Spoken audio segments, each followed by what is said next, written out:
ପିଲାମାନେ ଆଜି ଆମେ ଲେଖିବା 12 କେ ପଣିକିଆ। ଚାଲ ଶିଖିବା। 12 କେ 12, 12 ଦୁଗୁଣେ 24, 12 ତିରି 36, 12 ଚୁଅ 48, 12 ପଞ୍ଚା 60, 12 ସୁଅ 72, 12 ସତା 84,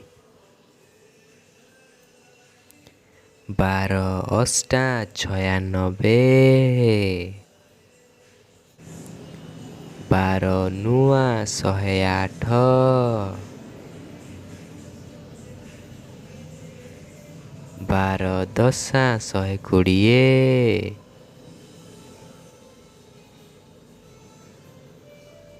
ପିଲାମାନେ ଇଏ ହେଲା 12 କେ ପଣିକିଆ। ଏହାକୁ ମନେ ରଖ ଓ ମୁଖସ୍ଥ କରିଦିଅ। ଧନ୍ୟବାଦ।